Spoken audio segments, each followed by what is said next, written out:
आंचल, नंद जी, अब उठ भी जाओ। 9 बज चुका है। आज तुम्हारी शादी है ना?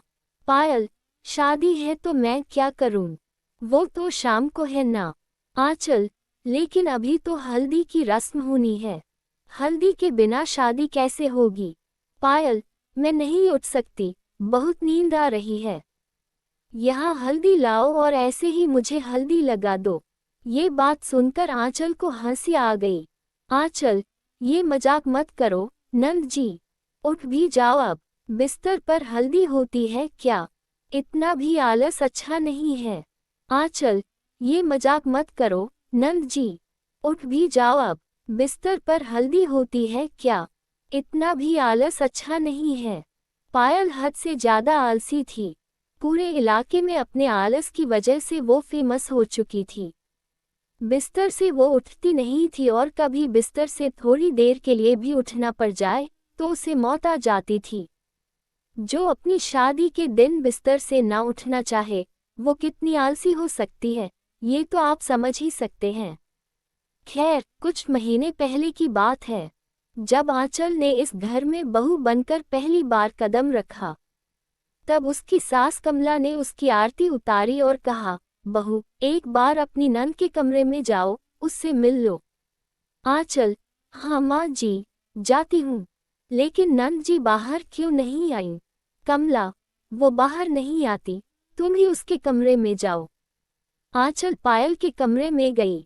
पायल सो रही थी। पायल, आओ आओ भाभी, कैसी हो? आंचल, मैं तो ठीक हूँ, लेकिन तुम्हें क्या हुआ, नंद जी? अभी सोई हुई हो, तबीयत खराब है क्या? तभी कमला ने कहा, मेरा नसीब खराब है। आंचल, मतलब? कमला, मतलब इतनी आलसी बेटी जो पैदा किया है मैंने, ये आलस के चक्कर में कुछ भी छोड़ सकती है। पायल, माँ, अभी ये सब शुरू मत करो। सुबह के 10 बजे हैं, मुझे नींद आ रही है। मुझे और 3-4 घंटा सोने दो। कमला, हाँ हाँ, सो जा। पता नहीं तेरी शादी कैसे होगी। कौन शादी करेगा तुझ जैसी आलसी लड़की से? इसी बात से कमला हमेशा परेशान रहती थी।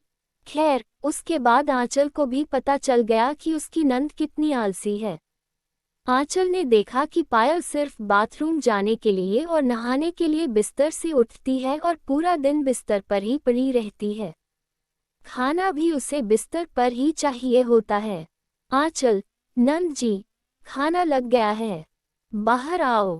पायल, बाहर? नहीं भाभी, बाहर जाते जाते मेरा पैर दुख जाता है, मुझे यहीं पर खाना दे दो।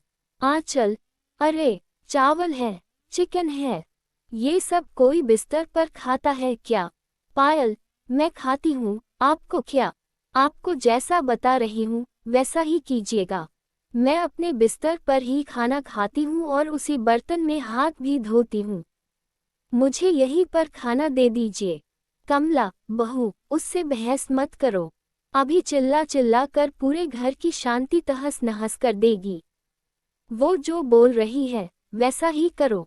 इसी तरह दिन बीतता गया और कुछ महीनों बाद कमला ने पायल के लिए लड़का देखना शुरू किया। कमला, अब तो सुधर जा बेटी, अब तेरे लिए लड़का ढूंढ रही हूँ। थोड़ा घर का कामकाज भी सीख ले।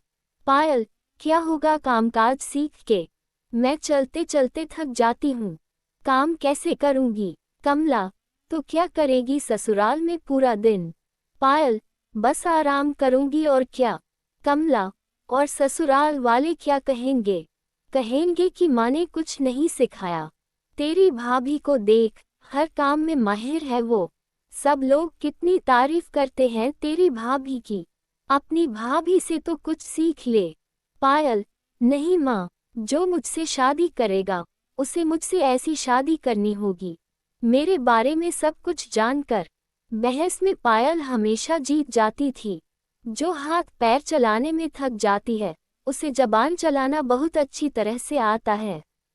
कमला लड़का ढूंढने लगी। एक लड़का पायल को देखने के लिए आया, साथ में उसकी माँ भी आई।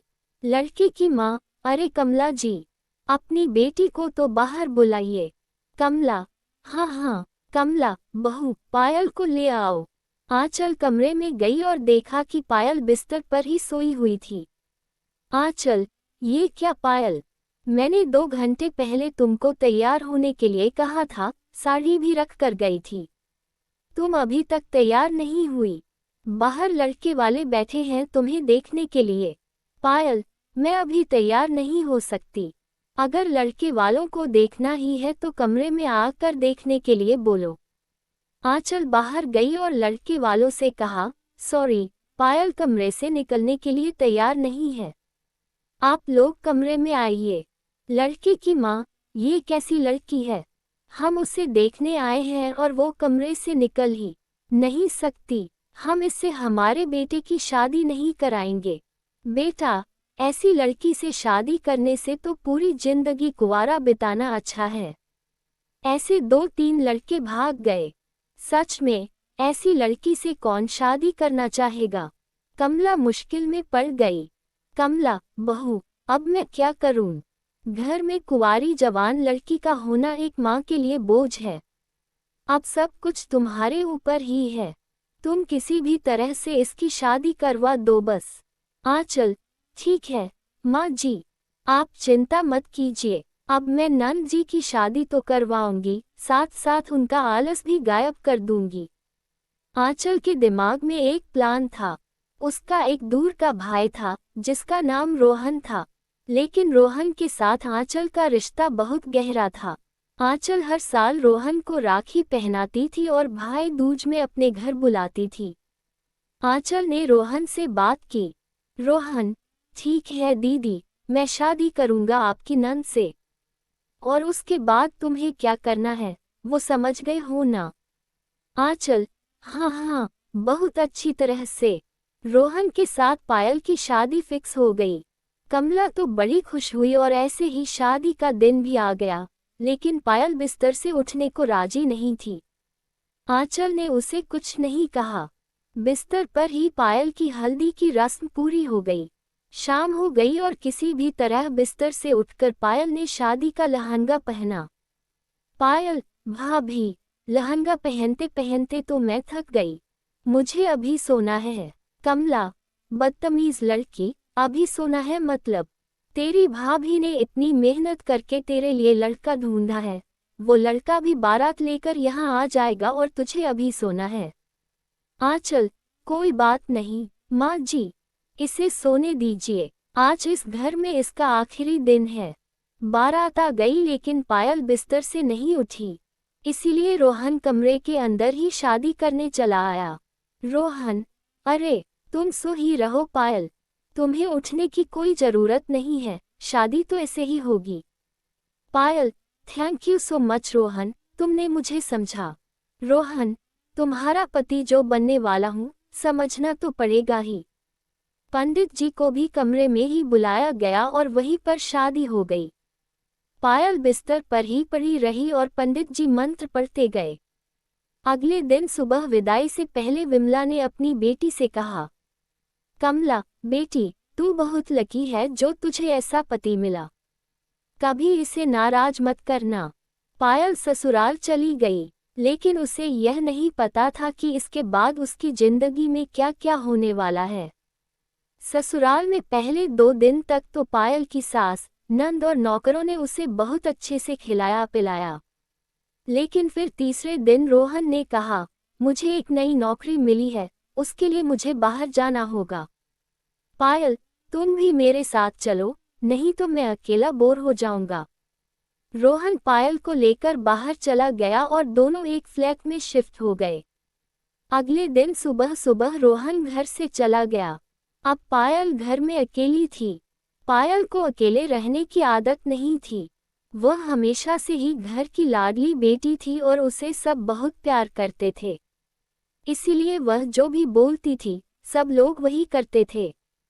उसके सामने खाना लाकर रख देते थे। लेकिन अब घर में अकेले पड़े पड़े पायल को भूख लगने लगी।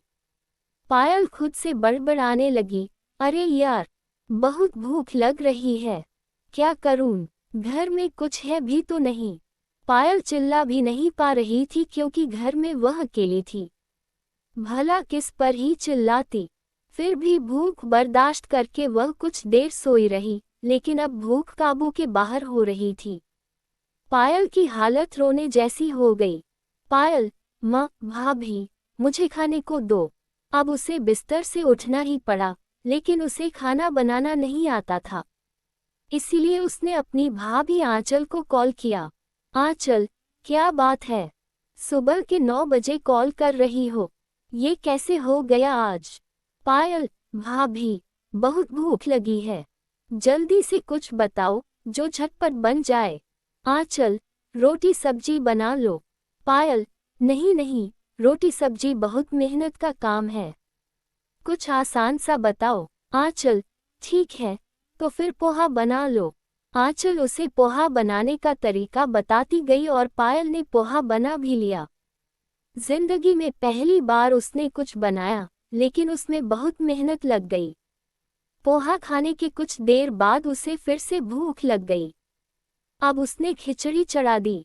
घर भी बहुत गंदा हो रखा था, तो खिचड़ी बनते बनते उसने घर भी साफ कर लिया, क्योंकि उसे गंदगी से नफरत थी। इस तरह धीरे धीरे उसका आलस जाने लगा। शाम को जब रोहन लौटा, तो उसने देखा कि पायल ने उसके लिए खिचड़ी बनाकर रखी थी। रोहन, अरे वाह, मेरे लिए खिचड़ी बनाए हो? पायल, हाँ, खा के बताओ। इस तरह एक हफ्ते के अंदर पायल का आलस चला गया और वह घर का सारा काम सीख गई। तब जाकर रोहन ने उसे बताया। रोहन, पायल, असल में मेरी कोई नई नौकरी नहीं लगी थी। मैंने तो झूठ बोला था। ऑफिस से 1 महीने की छुट्टी लेकर यहाँ आया था। प्लान तो तुम्हें घर में अकेला छोड़ने का था। तुम तो 1 हफ्ते में ही सब कुछ सीख गई। पायल, समझ गई। भाभी भी शामिल है ना? रोहन, हाँ, ये शीतल दीदी का ही प्लान था। लेकिन पायल ने बुरा नहीं माना, बल्कि उसने आंचल को कॉल करके थैंक यू कहा। अब उसे काम करने में मज़ा आने लगा था और वह तरह तरह का खाना भी बनाने लगी थी। ये सुनकर कमला के दिल को भी तसल्ली मिली और पायल खुशी खुशी अपने ससुराल में रहने लगी। दोस्तों, ये कहानी आपको कैसी लगी, नीचे कमेंट में हमें ज़रूर बताएगा। प्लीज़ चैनल को सब्सक्राइब करें।